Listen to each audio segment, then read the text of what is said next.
Hello and good evening, everyone. Today is October 29th, 1956. Just a year ago, Egypt elected a new president, Gamal Abdel Nasser, to lead the country.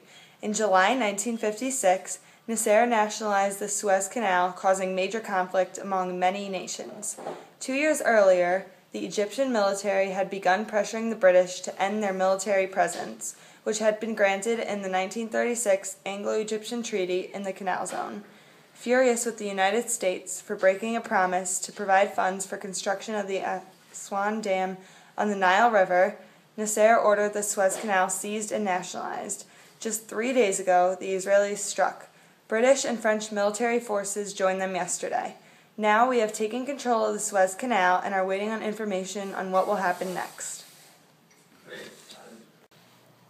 Now I will interview a woman who feels very strongly about this topic. Hello, Amanda Tomlinson. How are you doing today? Very well, thank you. So, Miss Tomlinson, how do you feel about the conflict going on around the Suez Canal?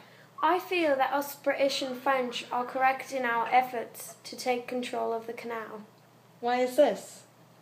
The Egyptians don't have proper training to run the canal by themselves, so we need to take control of the canal for the goodness of everyone. Thank you, Miss Tomlinson. You're very welcome. Now, on to a video sent directly from the Suez Canal by Roger Payne. At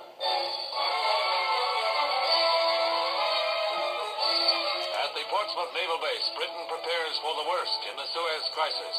Part of her mothball fleet, idle since World War II, is hastily made ready for action. President Nasser continues to defy the Western powers on his seizure of the canal and seeks the support of Russia and the Arab League countries.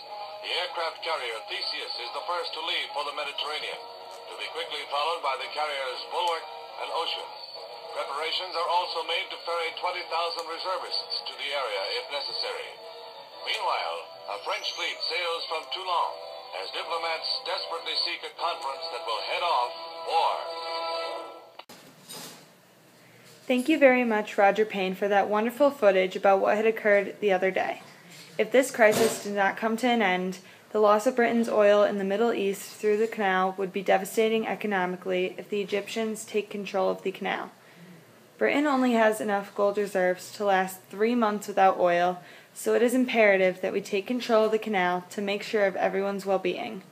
And so the Egyptians don't have to worry about the burden of running their own government over the canal.